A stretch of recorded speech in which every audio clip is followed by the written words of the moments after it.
Hello YouTube and welcome to Theater Talk. It's been a little while since I've done one of these, but a new movie musical has just come out and I have just watched it and I have loved it so much and I wanted to talk about it. So today we are going to be talking about the Tick, Tick, Boom movie, which just came out on Netflix today, November 19th that I'm filming this, that I just watched it. Definitely go watch it on Netflix. It is incredible. So I've been a fan of Tick, Tick, Boom for a while. I think I first started getting interested in middle school after I went through my obsession with the musical Rent. I've been a very big fan of Rent for a very long time, since I was probably like 11 or 12.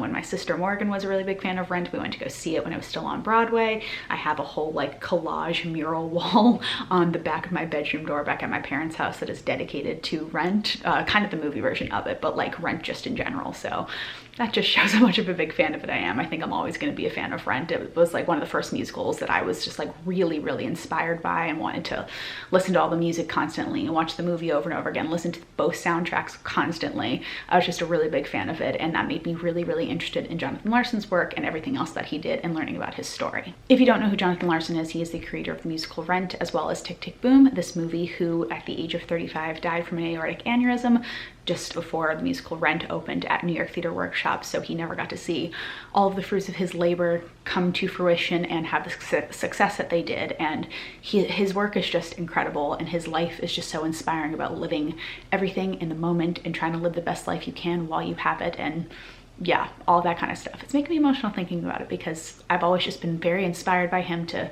kind of live life as much as I possibly can and try to achieve everything that I can.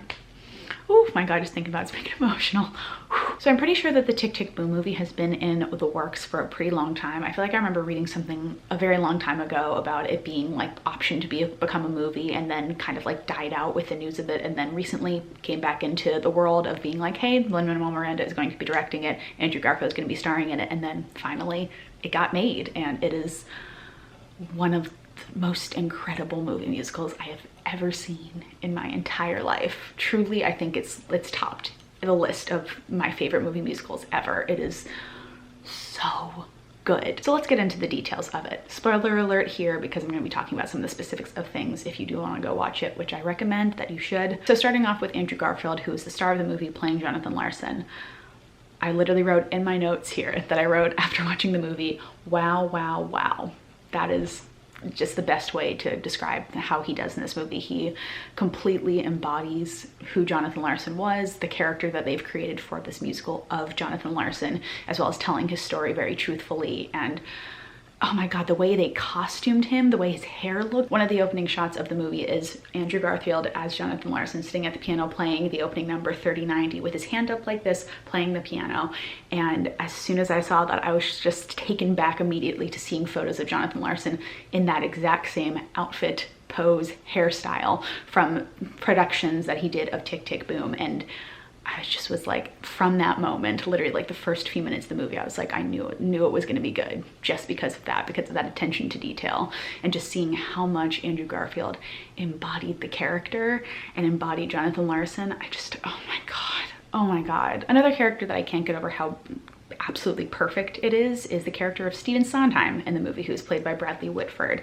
Stephen Sondheim has a very specific way that he sits and looks and talks, and Bradley Whitford, I don't know if they put makeup on him or something, I'm assuming they did, but the way that he was first introduced as the character of Stephen Sondheim, the way he sits down, literally I was like, am I looking at a video of Stephen Sondheim? Like, how I just can't get over how perfectly he encapsulated that character and got down his exact mannerisms, the way he sits, the way he looks. I was like, Stephen Sondheim's a very specific way that he like looks. I don't know if it like with his eye kind of like squeezed. Oh my god, it was just, I still can't get over how perfect it was. Everybody in this movie is just absolutely incredible. Joshua Henry, Robin DeJesus, Alexandra Ships, Vanessa Hudgens, the entire cast is just so good and like completely at the top of their game, acting wise, singing wise.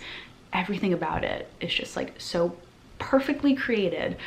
Oh my god, I just can't get over how well acted and well sung this movie musical is. It feels like such a love letter to Jonathan Larson's life. Vocally, everybody sounds incredible in this movie, but standouts for me, Andrew Garfield, Joshua Henry, and Vanessa Hudgens, who do a big amount of the singing in the movie. I just, oh my god, like their voices were so clear and crisp. The harmonies just amazing, just like so well blended from like an auditory standpoint, but from like a musical theater standpoint, I was just like, I just want to listen to this constantly because it sounded so good and so clean and so crisp and just like, oh, like it's so good. The big thing that I cannot get over from this movie are the cameos that are in it. There's one scene where they have like 7 or 8 or probably more musical theater writers and composers just all sitting in a room, and I'm like, I couldn't believe, like, I had to pause the movie to look and note who each person was. And then just like throughout the entire movie, there's just like, oh, there's Danny Burstein, there's Laura Benanti, there's somebody else. I was just like, like, obviously it's Lin-Manuel Miranda, he has the connections, he's gonna have those people that are gonna be able to make cameos. Also, Lin-Manuel Miranda was in the movie too in a small little cameo. Like, that just made it even better. It just made it feel so much like a musical theater and theater world specific kind of movie that was made for musical theater people. And I just love that about it. It just made it feel like really like it was like, here is a gift for all of the musical theater fans and all the fans of Jonathan Larson. Here's everybody you could possibly think of to be in this movie. They are here. And speaking specifically about cameos in the movie, the song Sunday, one, absolutely incredible. Probably the best song in a movie musical that I have ever watched, honestly. But the cameos throughout it: Bernadette Peters, Cheetah Rivera, 3 cast members from the original cast of Rent: Daphne Rubin Vega, Adam Pascal, and Muslim Jermaine Heredia, Philippa Sue, Renee Elise Goldberry. The list goes on and on and on of the cameos in this movie, in this song in particular, that made that song just so much bigger than it actually is. It just made it feel so much fuller, and I couldn't get over every single shot in that song. It would be a new cameo, Andre DeShields, a new cameo, Beth Malone, a new cameo. I could not get over the fact that each individual take almost in that specific song had a new cameo show up, and it just added more and more and more to making that song even better. Just honestly perfection. Honestly perfection. Sunday, the song Sunday in this movie. I think visually this movie is very breathtaking because it really captures what life in New York was like in the early 90s. Granted, I don't know anything about that personally, but I felt like I was transported to life in New York in the early 90s, just visually and cinematography wise.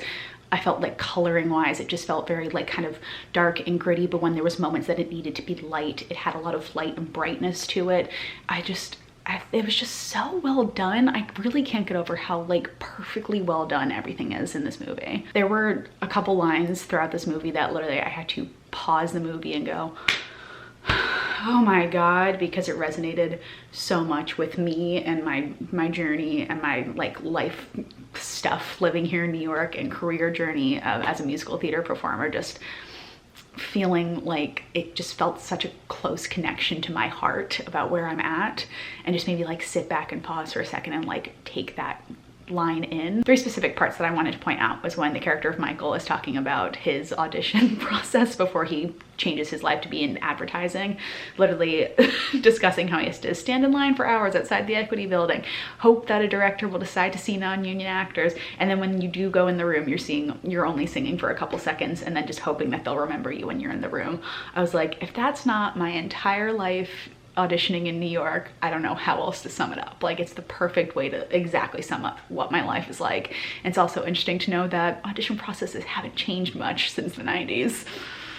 Next one, I wrote it down because this one got me real good. Andrew Garfield says this as Jonathan Larson in the beginning of the movie when they're discussing his workshop of his play Superbia that he's going to be doing. He says, you get to a certain age where you stop being a writer who waits tables and you become a waiter with a hobby. And I was like, I had to pause the movie and just sit back for a second and go, if that has not been a lot of my life and a lot of where my brain has been at a lot, especially when I was working at my restaurant job, being like wanting to focus on my career but having to make money and just wanting my career to not become a hobby. That's the constant thought that I've had for a very long time, wanting to make my career my focus, and hearing somebody else put that into words, it got me. it got me.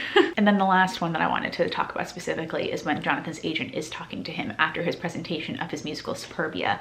She says, you start writing the next one and the next one, and you just keep throwing them against the wall and hoping against hope that eventually something sticks. And for me, that really felt like the same kind of journey with auditions. You just keep going and going and going and hoping that something will eventually stick and eventually you'll get a job. And that's what Jonathan Larson was going through with writing his plays, just trying to keep writing and writing and writing until something became a success or something stuck out with somebody who wanted to work with him and bring his work forward. That's exactly how I feel. Just keep hoping for something as I keep working and putting in the work for auditions and that kind of thing, and then just hoping something will stick. There were so many things about this movie that just like fully spoke to where I'm at right now, especially me being in my mid to late 20s at 26. And a lot of what Jonathan Larson is talking about is how he feels like he's not successful before he turns 30. And that's definitely a fear I have, of being like, okay, where am I at in my journey? Am I falling behind because I'm not reaching this point by a certain age? And that's fully what Jonathan Larson is about in this show. And I'm like, that's where I'm at. That's where my head's at.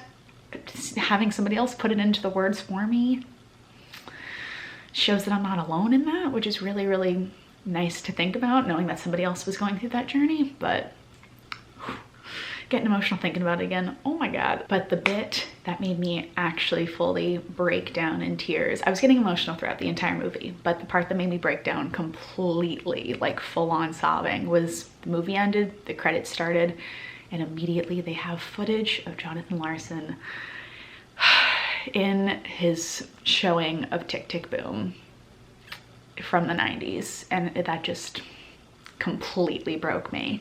Just seeing how they paid so much attention to the details of him in that performance. The way they staged everything where they're presenting the rock opera of Tick, Tick, Boom is exactly how it looks in the video footage. That Andrew Garfield is wearing pretty much the exact same outfit. They got it as close as they possibly could. His hair is styled the exact same way. The way they have the piano and the band is all set up the exact same way. Just like, and then they have footage of him in the Moondance Diner. It just like broke my heart a little bit. It made me like really, really emotional, because then you just think about the fact that Jonathan Larson died when he was 35 and didn't get to see all of his success, and didn't get to see everything come to fruition for his work. And it just, every time I think about that, that just makes me so sad. But the fact that they got to honor him in this way and show the actual footage of him doing this performance and show that everything about Tick, Tick, Boom was based on Jonathan Larson's real life, even if things were obviously embellished for movie purposes, that it's all based on something real and actual and from Jonathan Larson's life and from something that he presented to the world and said, hey, here's my story. And I just loved it. I just loved it. Tick, Tick, Boom is Lin-Manuel Miranda's directorial debut, and you can absolutely tell that it is an absolute labor of love from him and from the entire team involved in the movie. I'm pretty sure Lin-Manuel Miranda has said this before, that Jonathan Larson is a big inspiration to him, and you can completely tell it in this movie. Like, he just honored him in such an incredible way and brought his story to life with flying colors. And I'm just, honestly, Lin-Manuel Miranda, thank you for this. Thank you for Tick, Tick, Boom. It is so good. It is so good. Honestly, best movie musical. Like, fully at the top of my list. Like, I really don't think anything else will ever surpass this. It is incredible. Tick, Tick, Boom is incredible. Wow. So those are my thoughts on Tick, Tick, Boom. Definitely go watch it on Netflix. Like, you will not regret it if you go watch it. It is just amazing. If you've watched Tick, Tick, Boom, let me know what you think of it down in the comments below. And yeah, let's go support this movie. It's just amazing. It's just amazing. Thank you so much for watching DFTBA, and I will see you guys next time. Bye.